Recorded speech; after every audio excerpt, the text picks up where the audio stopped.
The festival bell stopped ringing the moment Ruth Calder set the first tray of honey butter rolls on table 17. Not before. Not after. Right then. The rope still swung under Levi Pruitt's hand beside the church steps. But the iron bell above him gave no second note. Its silence rolled down Main Street harder than sound could have. Every booth had been announced that morning. The cider barrels. The quilt table. The blacksmith's nails. Even the Harmon boys' crooked apple press had earned 3 bright rings. But when Lenora Fitch looked down at the festival list and saw Ruth's name, her mouth tightened. Then the bell went quiet. Ruth stood behind her table with flowers still caught beneath one fingernail and the cold November wind tugging at the edge of her shawl. In front of her sat 4 trays of rolls. 2 molasses braid loaves. A small stack of butter biscuits wrapped in linen. And 1 apple tart she had made from the last good fruit in her cellar. Behind her waited the empty wagon. At home waited the iron oven. If she sold nothing today, that oven would be gone by Monday. She had already spoken to Mr. Bell at the freight office. He had offered $12 for it. Maybe 15, if the firebox was sound. He had not meant to be cruel. Men like Mr. Bell rarely meant to be cruel. They simply named a price for the thing that kept a woman alive and expected her to thank them for the fairness. Ruth smoothed the cloth over her table. 3 women across the lane stopped talking. One of them glanced at the rolls. Then at Ruth. Then turned toward the jam booth as if she had remembered an urgent need for preserves. A little boy broke from his mother's hand and stepped closer. "Is that sugar on top?" he asked. "Maple dust," Ruth said. "And butter under it." His eyes widened. His mother caught his shoulder and pulled him back so sharply his boot scraped a line through the dirt. "Come along," she said. The boy looked confused. "But I wanted." "Come along." They left. The boy looked back once. Ruth did not wave. She only watched him go. Then adjusted the corner of the linen where his sleeve had brushed it. Across the fairground. Lenora Fitch lifted her chin and began calling the next booth. Mrs. Adler's winter sewing table. Lenora announced. Fine hems. Mending. Gloves. And children's stockings. The bell rang 3 times. People clapped politely. Ruth looked down at her own small wooden sign. Calder bread and sweet rolls. Peter had painted the old version years ago. When the bakery first opened. His letters had leaned left, no matter how carefully he measured them. He used to blame the wind. Ruth used to say the wind had better handwriting than he did. Peter had been gone 3 years. The town had not buried her with him. But some mornings it felt as if they had simply forgotten to tell her she was still expected to breathe. At the far end of the street, Agnes Pike stood near the church fence. Wrapped in a black wool coat. Watching. She did not rush over. Ruth was grateful for that. Pity in public was only another kind of spotlight. The first hour passed slowly. People drifted by her table the way water moves around a stone. Some slowed when the smell reached them. Warm butter. Molasses. Cinnamon. Yeast still breathing beneath the crust. Their eyes would drop to the bread. Stay there a moment too long. Then lift to Ruth's face. That was when they moved on. By 10 o'clock. The cider boys had a line 12 people deep. By 10:30. Mrs. Adler had sold 2 pairs of gloves and a baby bonnet. By 11. Ruth had sold nothing. She reached for the knife beside the apple tart. Her hand was steady. That mattered. She cut 1 clean slice. Placed it on a tin plate. And set it at the front of the table where anyone could take it. No calling out. No begging. No lowering the price. Just the work. Offered plain. A child running past bumped the table leg. 1 biscuit rolled from the stack and landed near the wheel rut. Ruth bent. picked it up, and set it aside for the birds. When she straightened, a single copper coin lay on the dirt. The same boy from earlier stood several yards away, half hidden behind his mother's skirt, staring at it like he had dropped a secret. Ruth picked up the coin. For one breath, she considered calling him back. Instead, she placed it carefully on the edge of her table, beside the untouched slice of tart. Then she lifted her eyes to the fairground that had refused to ring for her, and stayed exactly where she was. The man stopped at Ruth's table as if he had not noticed the silence around it. That was the first strange thing. Most people approached her booth with their eyes already looking for an escape. They slowed, smelled the bread, remembered themselves, and drifted toward safer tables. But this man came straight from the wagon lane. Dust on his boots, hat low over dark hair, coat worn at the cuffs but clean enough to say he took care of what he owned. He did not look at Ruth first. He looked at the bread. Not quickly, not politely. He studied the molasses braid loaf as if it had asked him a question. Ruth kept both hands on the table edge. "Morning," she said. The man lifted his eyes then. They were dark and steady. The kind of eyes that did not hurry to explain themselves. "Morning," he answered. His gaze moved back to the tin plate at the front of the table. The apple tart slice sat untouched beside the copper coin. "How much for that?" 5 cents for the slice. Ruth said. 20 for a full roll. 50 for 3. He set a nickel on the cloth. Ruth handed him the tart slice wrapped in a square of brown paper. He did not step away far. Just turned slightly, enough to face the street instead of her, and took a bite. She had seen people perform kindness before. They made too much of it, closed their eyes too long, said words like heavenly or bless you in voices loud enough for others to hear. This man did none of that. He chewed once, twice. Then he stopped. His brow lowered a fraction. He looked at the slice in his hand like he had underestimated it and meant to correct the mistake. Ruth felt her chest tighten, and she disliked herself for it. Hope was a foolish thing to let loose in public. The man finished the bite slowly. Then he turned back. "How many trays did you bring?" Ruth blinked.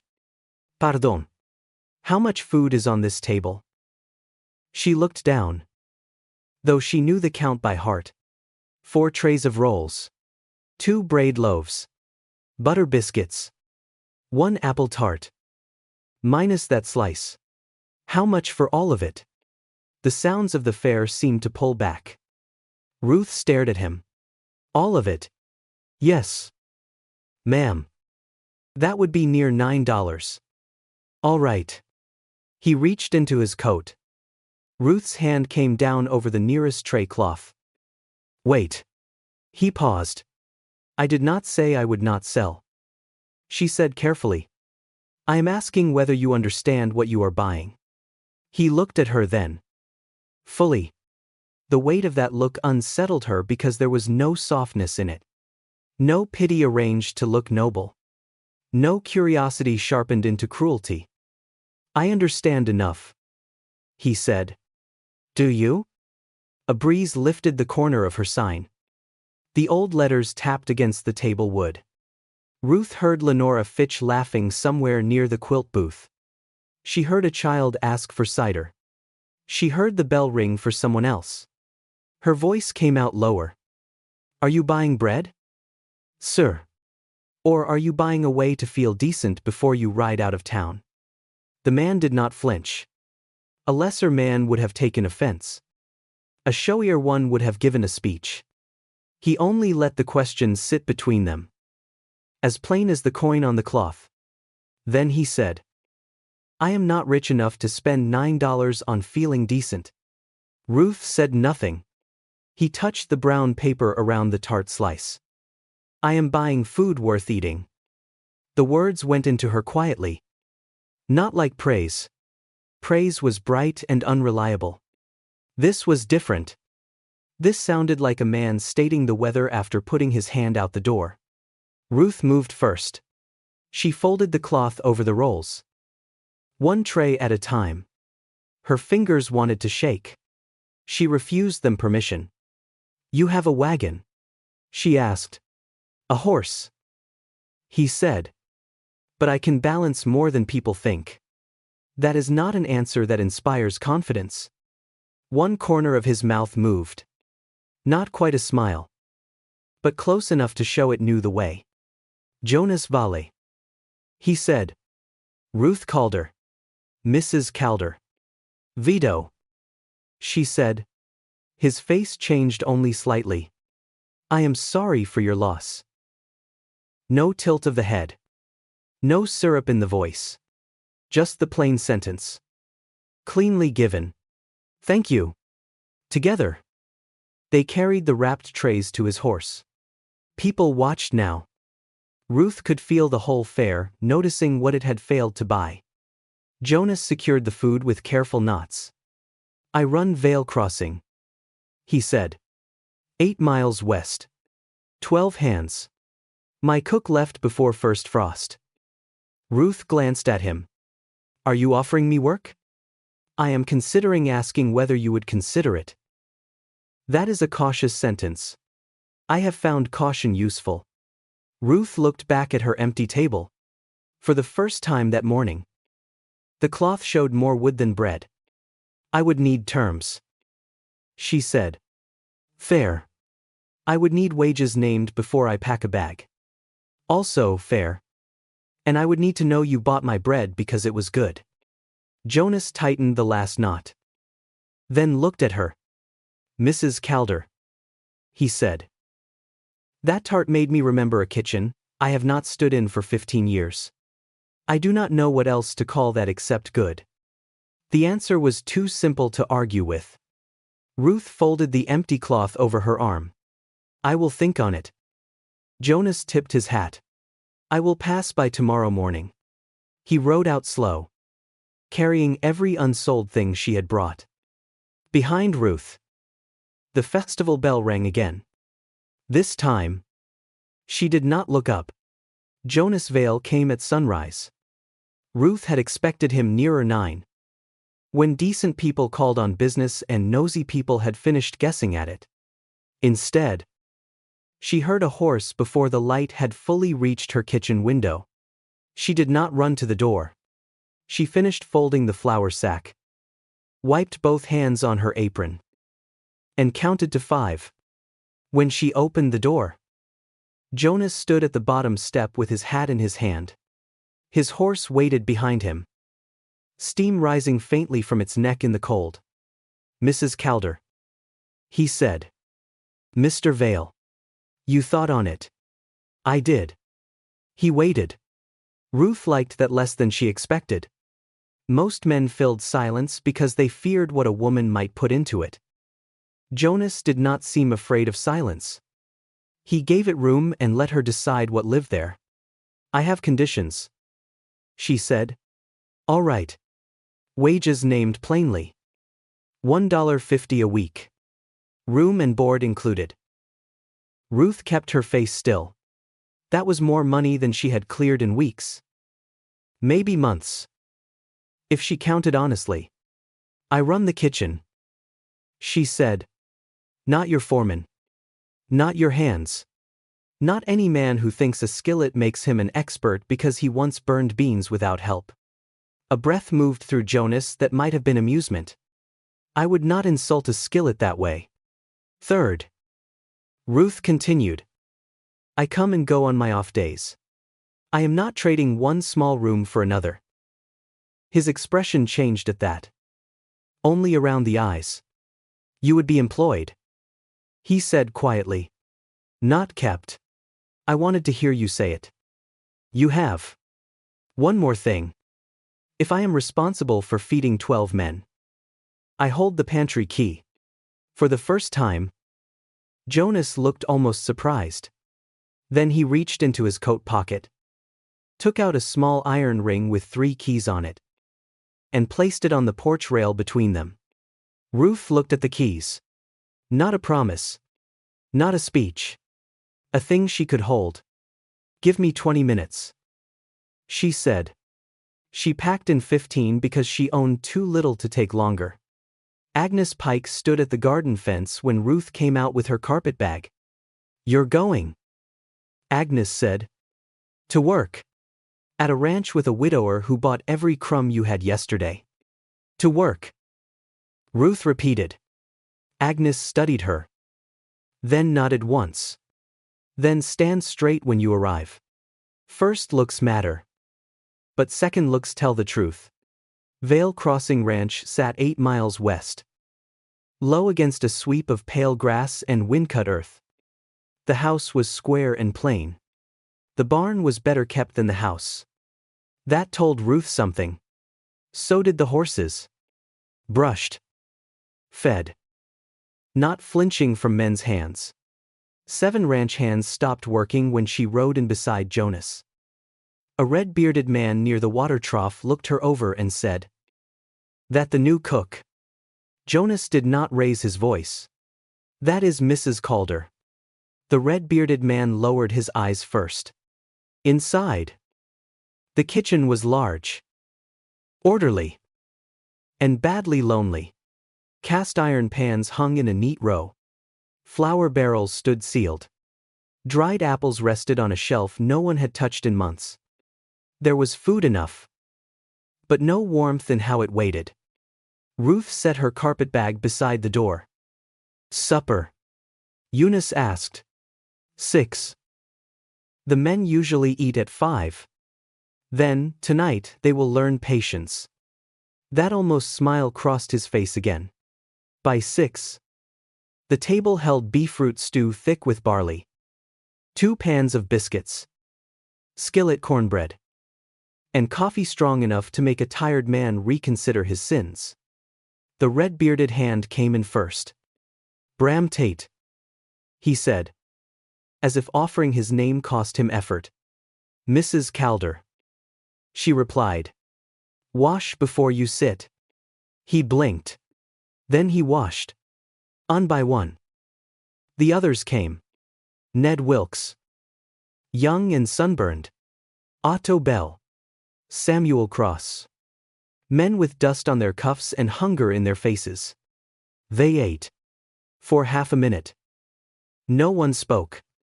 Then Ned looked into his bowl as if it had betrayed every bad supper he had ever survived. "Ma'am," he said. "Is there more?" "As much as you want."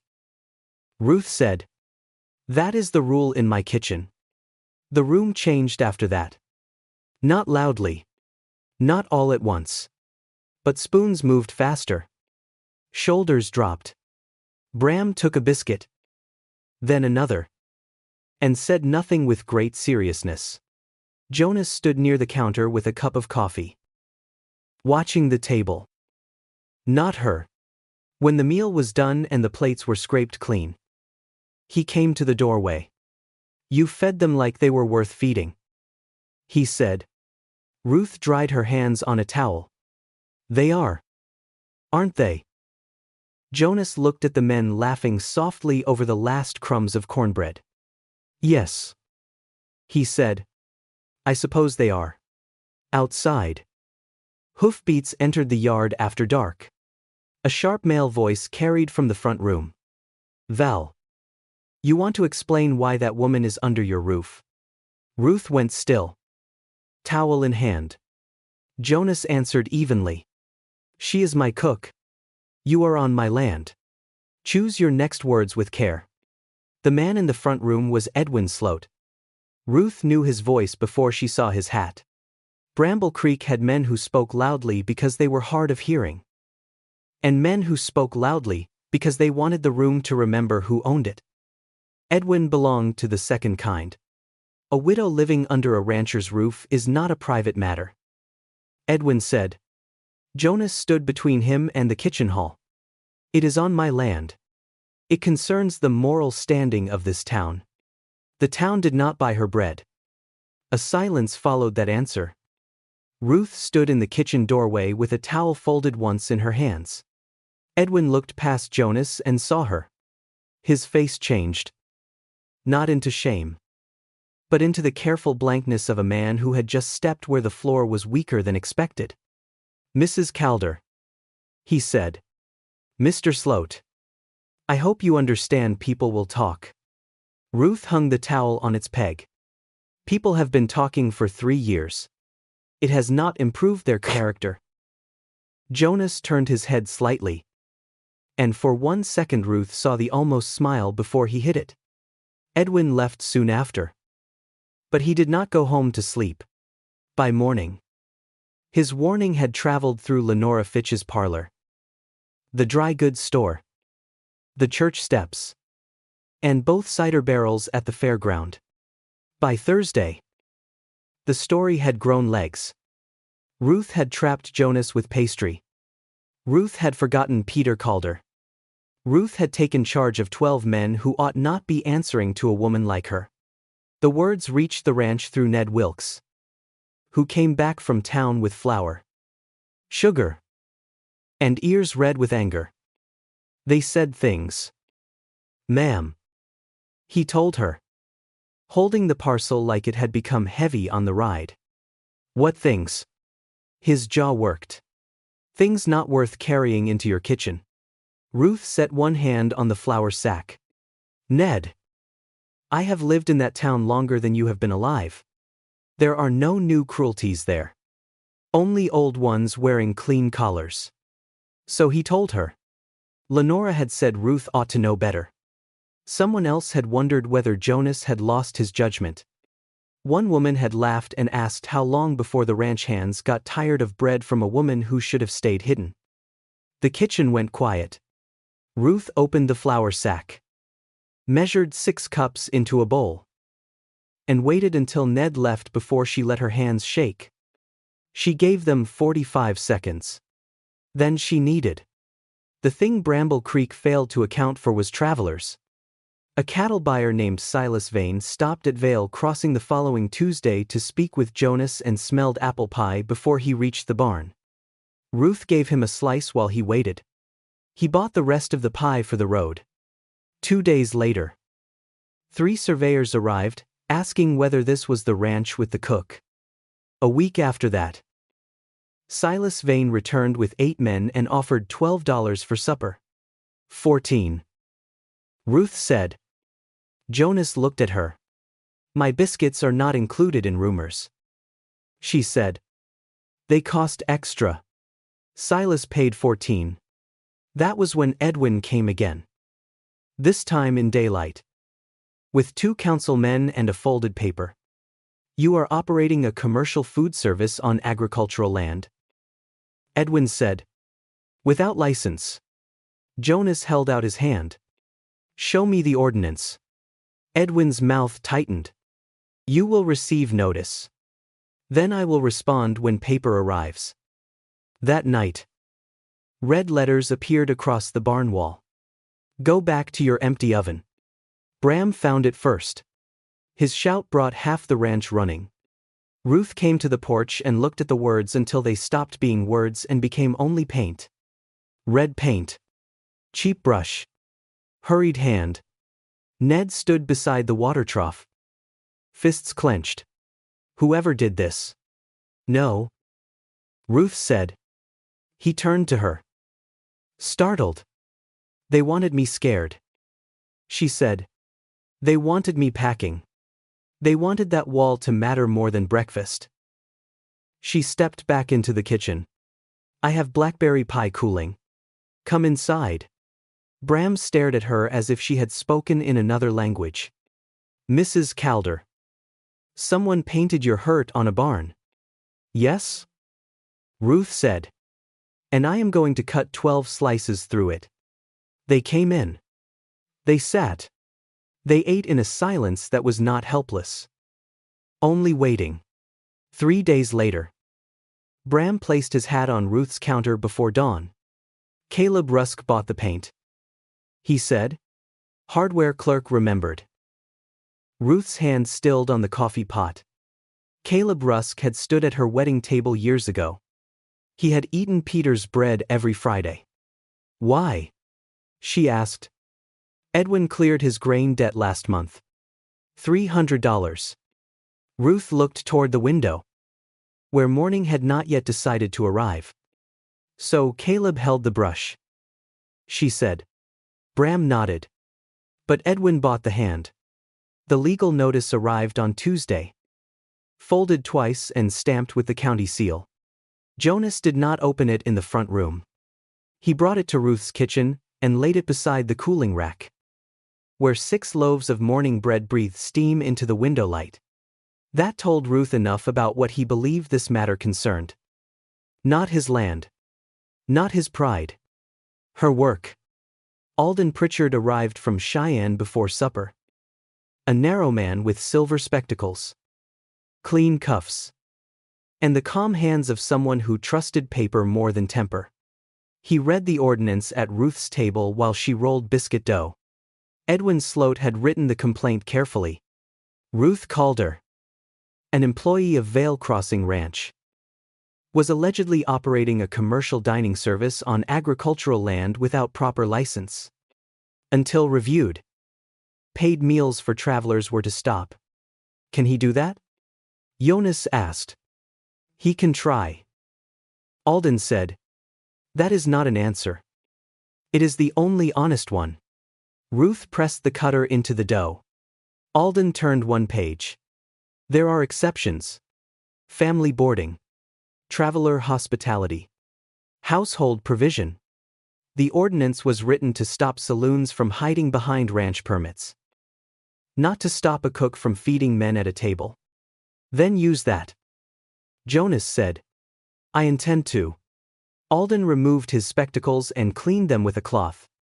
But the cleanest argument would be if Mrs. Calder were not legally treated as an outside employee. The kitchen changed temperature with a. Ruth set the cutter down. Jonas went still beside the window. Alden looked uncomfortable for the first time. I am speaking in legal categories, not personal advice. If Mrs. Calder were a member of the household, Sloat's complaint would collapse quickly. Ruth looked at him. Member of the household? Yes. You mean wife? That is one path. One fast path. Alden folded the paper. Yes. No one spoke for a moment. Then Ruth picked up the cutter again and pressed another circle into the dough. Supper is in 40 minutes. She said. Legal categories can wait until the biscuits are baked. Alden blinked. Jonas almost smiled. After supper. Ruth washed the last plate while Jonas dried without being asked. The men had gone quiet at the table. Pretending not to know something heavy, sat in the room with them. Ruth. Jonas said. Do not offer to fight this the slow way before I have finished thinking. He stopped. She looked at him over the dishwater. Were you about to say that? Yes. Then let me think before you become noble. That brought the smile closer, though it did not fully arrive. I am not trying to corner you, he said. I know. And that was the trouble. Pressure had a shape. Ruth knew it well. It tightened around the ribs and stole air from the room. This did not feel like pressure. This felt like a door standing open.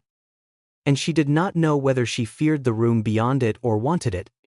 Agnes Pike came the next morning with no warning. Because Agnes considered warning a waste of daylight.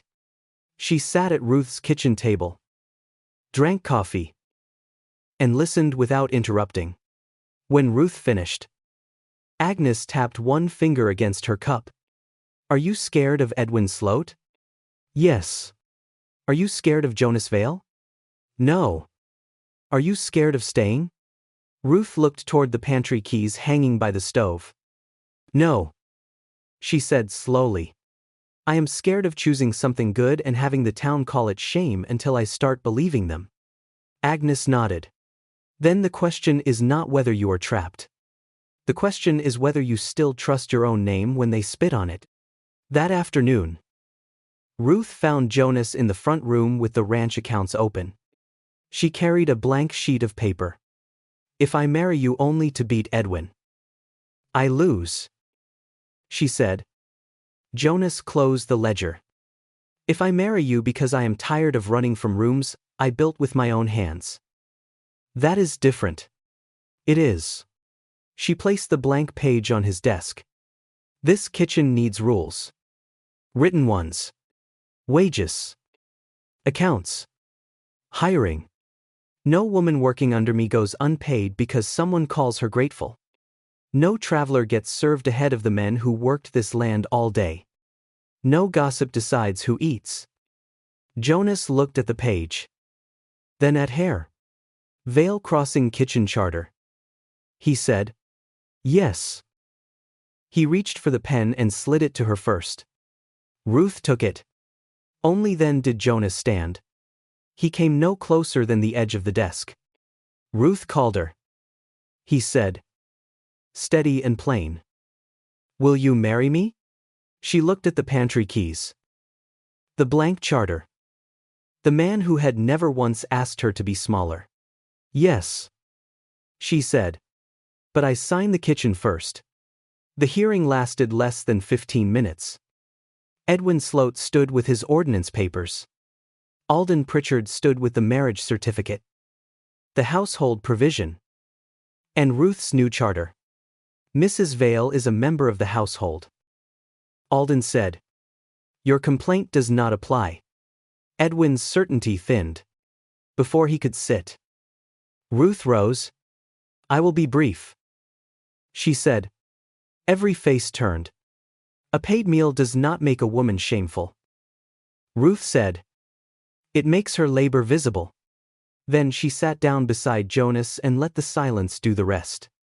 Bramble Creek did not apologize. Not properly. It adjusted first. Because adjustment was easier than remorse. People who had crossed the street to avoid Ruth Calder now practiced saying Mrs. Vale as if the new name explained what they had failed to see in the old one. But the hearing had left marks. Edwin Sloat's ordinance did not survive the winter untouched. Alden Pritchard filed a petition with the county. And 3 ranch families signed it after learning the same rule could be used against their own boarding tables during cattle season. By February, the council was forced to amend the language.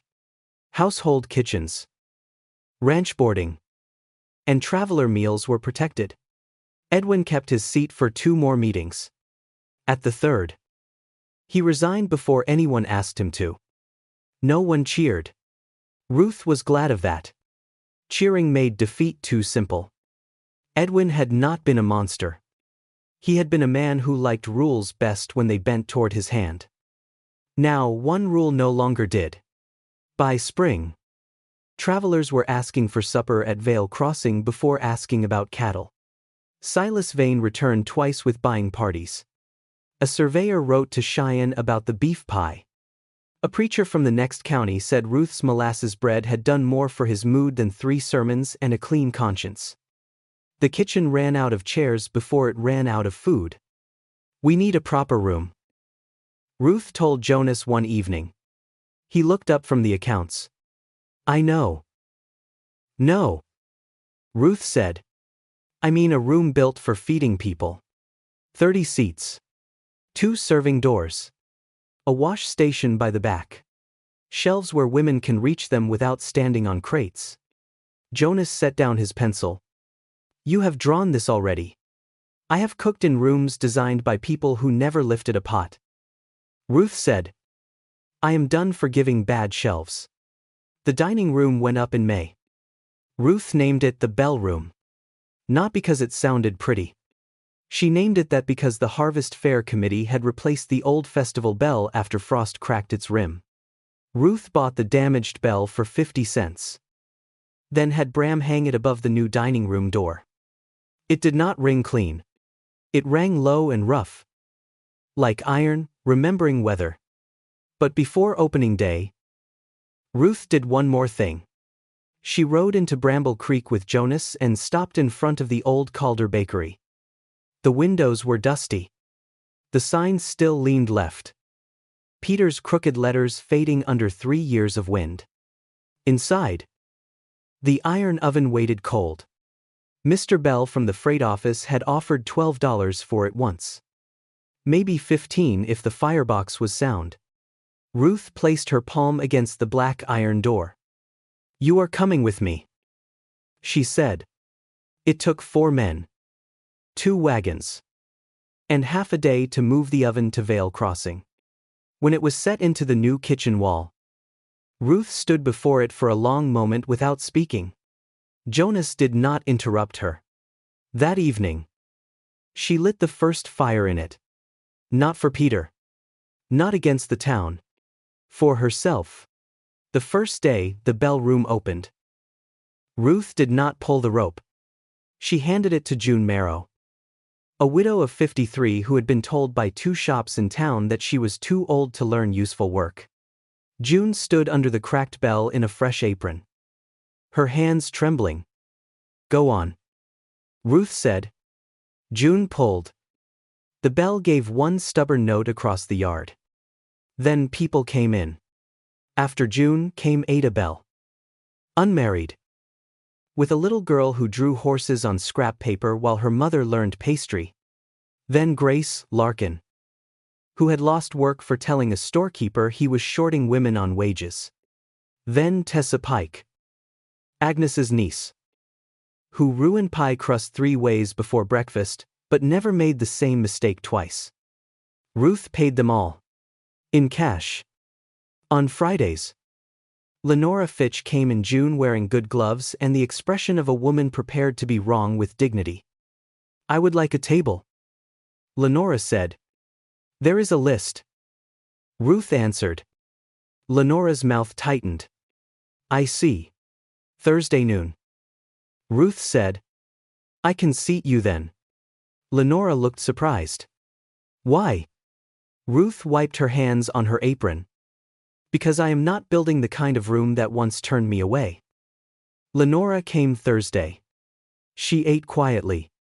When she left, she paid the bill and placed an extra $1 beneath the plate. Ruth put it in the kitchen fund without comment. The next Harvest Fair Committee letter arrived in September. They asked Ruth to judge the food tables. Ruth read the letter twice, then set it beside the flour bin. "They want you back," Jonas said. "They want the crowd I bring." Ruth answered.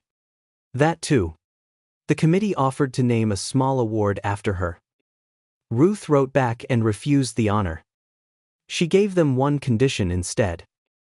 Every year, 1 booth fee would be paid for a woman in the county who had something honest to sell, and no money for the table. Not charity. Not pity. A place. The committee agreed. They did not name it after her. Ruth did not ask them to. On the morning of the next harvest fair, a young widow named Clara Bell stood behind table 17, with jars of peach, preserve, and hands that shook so badly one ribbon came loose from the display. The bell rang for her. 3 times. Ruth heard it from the edge of the street and did not step forward. She only stood beside Jonas, watching the young woman lift her chin as customers began to approach. That was enough. Caleb Russ came to the bell room in August and sat near the door, hat in both hands. "I knew Edwin was lying," he said. "That is the worst of it. I knew." Ruth stood across from him. "You cannot scrub that barn wall clean by feeling sorry. I know. You can do better from here." His eyes lifted. "Are you hungry?" Ruth asked. Caleb swallowed. "Yes." "Then I will feed you." Years later, when Grace asked why Ruth kept that cracked old bell over the door, Ruth looked at the busy room. The women moving between tables. The travelers eating warm food. Jonas by the window with his coffee. And the old iron oven glowing in the kitchen wall. Because once, Ruth said, they would not ring it for me. The bell shifted softly in the wind. So now, it rings for anyone who was made to wait outside. The woman who had once stood behind a festival table no one would approach did not become whole because the town changed its mind. She became whole because she stopped asking the town to decide what her hands were worth. Then she built a room where no woman had to ask that question alone. This is a fictional story created for educational and entertainment purposes. All characters, events, places, and situations are imaginary. Any resemblance to real people, living or dead, or real events is purely coincidental.